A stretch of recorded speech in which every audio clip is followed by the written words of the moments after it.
Anong pakiramdam as artists, as citizens of the Philippines na magpa-participate kayo sa kick-off event ng EDSA People Power 40? I was 1 year old when the People Power happened in 1986. Tapos, now, I'm 40 years old also now. So, parang kaedad ko ang People Power. At, pakiramdam ko, hindi siya dapat feeling. It should be a duty for every Filipino to reminisce, to learn the lessons of martial law and forward the cause of people power, which is democracy, human rights, ganyan, at yung pagmamahal sa bayan na hindi na natin hahayaan na merong diktador, merong militar na pagpapatakbo sa ating bayan. So, feeling ko dapat hindi siya feeling.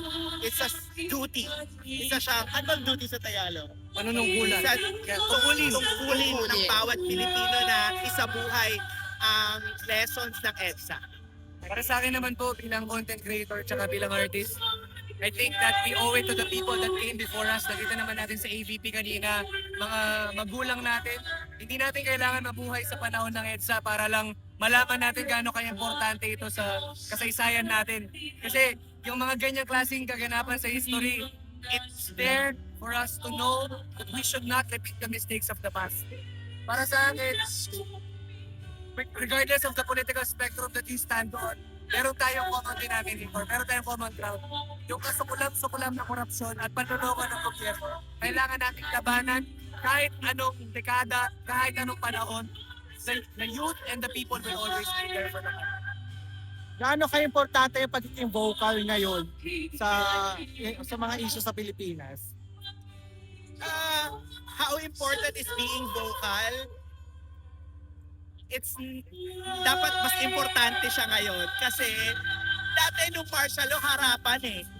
Diba yung pagsupil sa karapatan mong mag-express.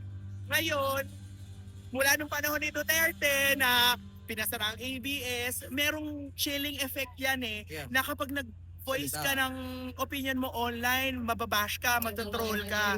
So, ang kahalagahan ng hindi paghinto sa pagsasalita at pagsasalamin sa kalagayan ng bayan, sa pagfo-forward ng karapatang pantao, ng freedom of speech, ay napakahalaga ngayong panahon. Kasi tandaan natin, we are only as good as a nation kung nagre-resist tayo and we don't rest on our laurels because meron naman tayong kalayaan. Pero tandaan natin, itong mga ito ay ang puhunan nito dugo at buhay ng ating mga naunang kapwa Pilipino. Para sa akin naman, bilang taong laging pinuputakte ng mga trolls at mga nananakot at nananupil ng kalayaang magsalita, I think it's important that we do it even if it means doing it scared. Hindi naman kahinaan yung pag-amin na natatakot ka eh. Bagkus nakakalakas pa nga yun kasi marami kang mga taong may inspire kung sakaling magsalita din kahit natatakot sila. Kasi let's face it, hindi naman rainbows and butterflies ang pagsasalita at pag-i-express ng mga ayaw natin patungkol sa gobyerno. It is very scary and it could be very threatening sa safety and well-being.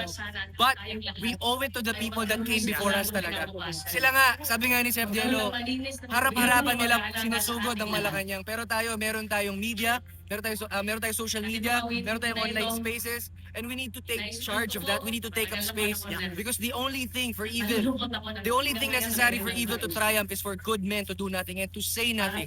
Kasi ang silence, gusto nila yan. Gusto nilang nananahimik tayo. Gusto nilang wala tayong sinasabi. Gusto nilang okay lang tayo sa ginagawa nila. Because if we speak up, we let them know that we are watching and we are watching when it does. Dadagdag ko lang being silent is being complicit. Yes. Ang katahimikan ay pag-agree sa nangyayari. Tandaan natin yun. So for video ID purposes, your names na lang po and social media handles. I'm Chef Jello Quezon in all my social handles. So that's CHEFGELOGISON on Facebook, Instagram, TikTok, and X. I'm Kate Pineda, content creator, youth advocate, and youth champion. Kate Pineda po sa lahat ng social media. Salamat.